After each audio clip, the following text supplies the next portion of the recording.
Looking at these sources we've gathered. Yeah, it's all about how community events, like Pride festivals, are handling some really tough social and political clashes right now. Specifically, we're looking at recent controversies around the musician Kehlani and several Pride events based on these articles and statements. Right. And our goal here is to unpack everything laid out in the source material, the different viewpoints, what actually happened, the reactions, just to get a clear understanding. And you can feel the tension just reading through this stuff. There's some very strong, very different perspectives clashing here. Definitely. Conflicting ideas about safety, art, responsibility, it's all in there. Okay, so let's start with the main event reported in San Diego. Right. The sources say that all the Jewish organizations involved decided to pull out of the city's Pride Festival. All of them. Wow. That's 8 groups altogether, the reports mention, including some pretty prominent ones. Yeah, like the Jewish Federation of San Diego, the Anti-Defamation League, local synagogues. It was a unified withdrawal.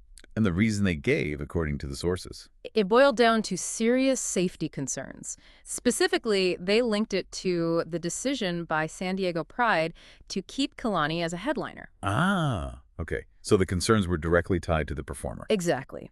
The reports state they felt Kehlani had repeatedly amplified what they called violent anti-Semitic rhetoric. And the sources give specifics on that. They do. They point to things like a message saying, "Long live the Intifada," included in one of her music videos back in June 2024. Okay. And also a post on X, Twitter, from May 2024. The quote in the source is pretty strong. It's F Israel, it's F Zionism, and it's also F Eladiol too. So these groups explicitly connected those statements to feeling unsafe. Yes, the sources show they drew a direct line. They talked about the dangerous consequences of unchecked anti-Semitism and even mentioned recent incidents in places like Boulder and D.C. as examples of where this kind of thing can lead. Real-world danger. There's a quote here from Heidi Gantwerk from the Jewish Federation. Right. She said pride should be about inclusion, not a platform for divisive voices that incite hatred and violence. And she also mentioned, didn't she, the fear of waiting for something bad to happen locally. Yeah, basically saying we can't wait for tragedy to strike before we act, highlighting that fear of violence if anti-Semitism is ignored. And this wasn't out of the blue either. The reports mentioned an earlier letter. That's right, from 33 different Jewish organizations urging San Diego Pride to reconsider having Kehlani perform in the first place. So their stance, as the sources put it, seems to be that one group's celebration shouldn't make another group feel unsafe or excluded. Precisely. There is no pride in exclusion, was the quote used.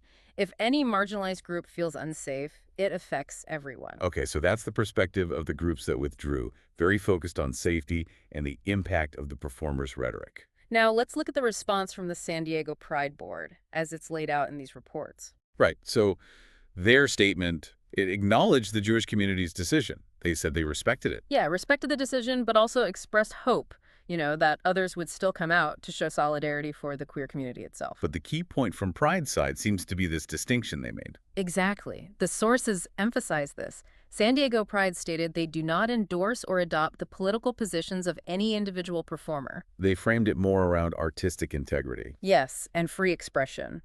Honoring the role artists play in challenging systems, amplifying voices, even if those views are controversial or different. Respecting differences, basically. So you really see the core conflict reported here, don't you? Absolutely. One side saying, we feel unsafe due to this specific rhetoric, and pulling out. And the other side saying, we support artistic freedom and the artist's views aren't ours, trying to keep the event going.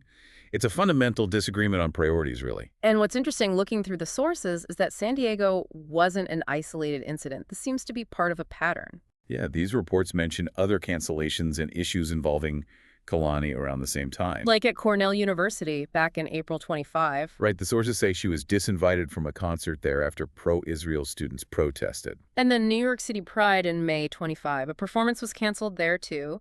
The sources attribute that cancellation to pressure from Mayor Eric Adams' administration. Okay, so Cornell, NYC, and then San Francisco, so SF Pride. Yeah, the SoSF situation in June 25. Organizers announced Kehlani wouldn't be performing. But the reason why is a bit fuzzy in the reports, isn't it? It is. The organizers announced the departure but didn't give an explicit reason in the source material we have. One source quotes an SoSF spokesperson calling it an amicable decision. And importantly, that spokesperson is quoted specifically saying her pro-Palestinian views did not influence the decision. Which, leaves you wondering what did influence it, if not that. Another source just notes the reason wasn't given. And that same report mentions SoSF also changed its venue pretty late in the game, from Pier 80 to Marin Street. Again, no reason provided in the source. But there's another twist in the SoSF story, right? About other artists. Yes, this is interesting. Another source details how two other artists, DJ Adam Kraft and Nikki Jizz, also pulled out of SoSF, but that was after Kehlani's departure. And their reason was different. Completely different, according to the source. They cited disagreement with the organizers' stance on the war in Gaza. Not Kehlani's stance, but the festival's. And they're apparently planning their own event now. Wow. So the tensions around the conflict were hitting that festival from multiple angles. Exactly. It wasn't just about one performer's views. The organizers' perceived stance also became a point of conflict leading to withdrawals. So yeah, it paints a picture of just how difficult and layered these situations are for event organizers right now. Multiple pressures, multiple viewpoints. And amidst all this, it's crucial to include Kehlani's own position, as reported in the sources. Right. After the Cornell cancellation, one source notes she posted on Instagram. Yeah, saying, "I am not anti-Semitic nor anti-Jew, I am anti-genocide." And she expanded on that on TikTok. Yes, quoted as saying, "I am anti-genocide.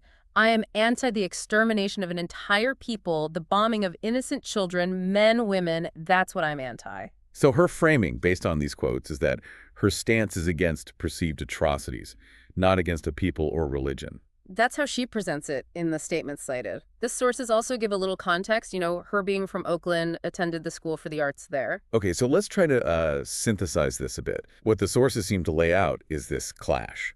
Right. You have Jewish groups citing specific rhetoric, feeling unsafe, and withdrawing from a space meant for solidarity. That's one major piece. Then you have the event organizers, like in San Diego, defending artistic freedom, saying they don't endorse the views, trying to hold the event together. And then you have the artist, Kehlani, stating her position is anti-genocide, pushing back against accusations of anti-Semitism. Plus, the added complexity of other artists withdrawing from an event for different but related political reasons concerning the organizers. Yeah, it really throws into sharp relief the challenge these community festivals face.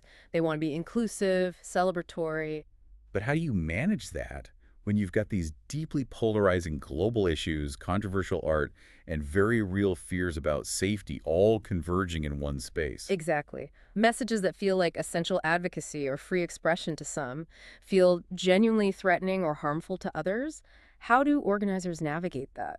So thinking about all these perspectives presented in the sources, the groups withdrawing, the organizers' statements, Kehlani's own words, the other artists, what really strikes you, the listener, about how this plays out in public community spaces? It raises a really tough question, doesn't it? When you have groups withdrawing due to safety fears from an event designed for solidarity, while organizers are championing free expression, what does that signal about our ability right now to create genuinely inclusive spaces when views are so fiercely divided?